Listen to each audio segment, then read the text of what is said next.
Hi, my name's Claire and this is Abigail. She's nearly 6 months old and I'm currently on maternity leave from my post as Head of History at St James's Catholic High School in North West London. I'm Amanda Brown and I'm the Head of the Employment Conditions and Rights Department at the NUT. When I first discovered I was pregnant, I had a number of questions. One of the first things that I was concerned about was when to tell my head teacher that I was pregnant. We didn't really want to tell anyone about it until the 20-week scan, but at the same time I would have to let people know that I was going for hospital appointments, so I wasn't sure when was the appropriate time to tell my employer. They need to let their school know as soon as possible because the head teacher will want to put in place measures to make sure that their maternity leave is covered, but also to make sure that they do a risk assessment and to make sure that any necessary steps immediately are taken, just to make sure that the member has a very happy and healthy time at work while they're pregnant. Of course, they do have to let their school know by the 15th week before the expected week of childbirth, but really we'd say that teachers should let their school know before then.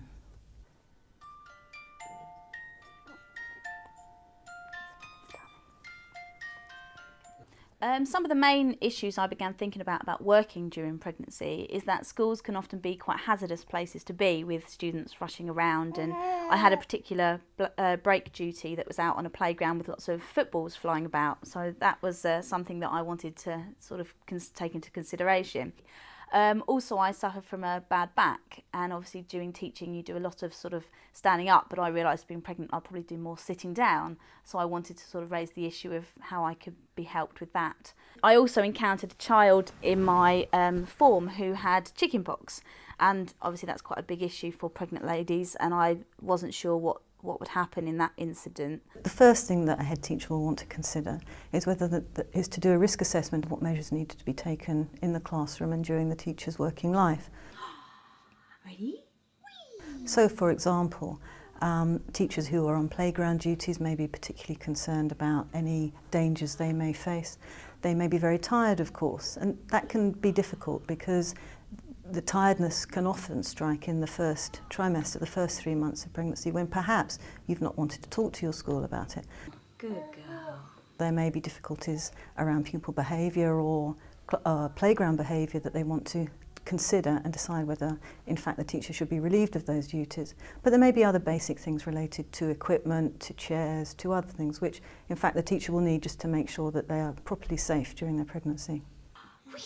Good girl. Well done, Abigail. Teachers can be particularly vulnerable to infectious disease because, of course, they may come across them more than most other employees. But certainly if there's any danger, if they're aware of any danger, they should go to their GP and see whether or not they should remain away from work. It's perfectly all right that teachers have a right to remain away from work on full pay if they're attested by their GP to need to be away because of the danger of disease.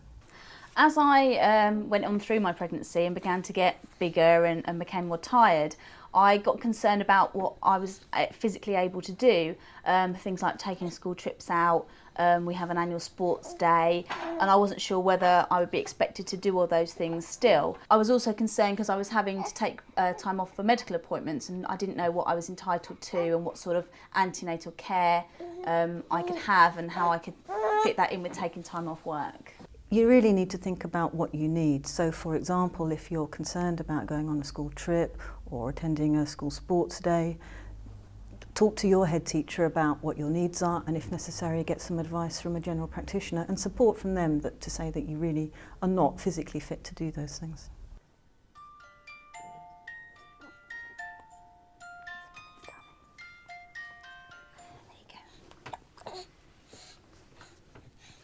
One of my big concerns was the matter of maternity leave, when you had to inform your employer how long you were going to go for, how your pay was affected during that time, and also your pension contributions during that time too.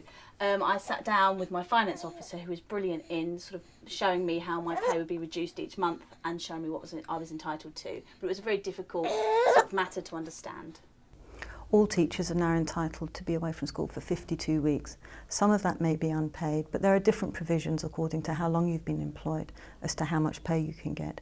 but everybody's entitled to at least 52 weeks. Teachers who are entitled to the statutory maternity pay will have, for the first 6 weeks, will have 90% of their normal weekly pay. And then after that, there's a much lower flat rate of around £125 a week, and that goes on for another 33 weeks. Those teachers who are lucky enough to be entitled to the top-up of the Burgundy book will have full pay for the first 4 weeks, and then from the 6th week onwards, for a period of 12 weeks, we'll have another top-up of half pay, and that's additional to the statutory maternity pay in those 12 weeks. To be entitled to the Burgundy book provisions for teachers, you have to have been employed for 1 year, but that's by 11 weeks before the expected week of childbirth. So for that scheme, again, you take your expected week of childbirth and count back 11 weeks from then. And if you've been employed for 1 year, and as I say, that's for not necessarily at your school, but for more than one authority, then you're entitled to the full Burgundy book provisions, which provides a top-up for extra pay.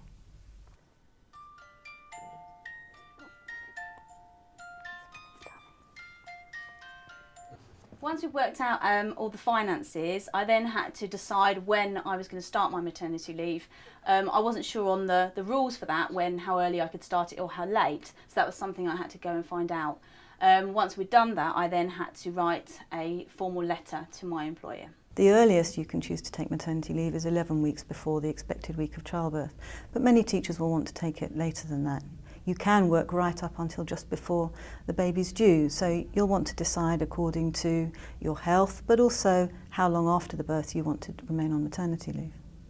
When I wrote the letter to my head teacher to tell her of my decision, I was concerned about the correct terminology and putting the correct dates in, so I did consult with my finance officer and the union rep, but I also found it very useful to talk to other members of staff who had taken maternity leave themselves. At least 15 weeks before the expected week of childbirth, you should put in a notification, formal notification to your head teacher, to your authority, saying that you are intending to take maternity leave, giving them the expected week of childbirth, and also telling them that you are intending to return. Whee! Kind of. You should also give a copy of something called a MAT B1, which is a form that you can get from your midwife or from your GP, which gives the expected week of childbirth. You bite my finger. It'll be assumed that you're going to be away for 52 weeks of maternity leave, unless you say different. So you just return at the end of 52 weeks if that's the time that you're going to be returning. If you want to return earlier than that, then you should give at least 21 days if you're entitled to the Burgundy book provisions, but 8 weeks if you're entitled to the statutory provisions only. Who's a good girlie? Yeah. Yeah, he's a good girlie.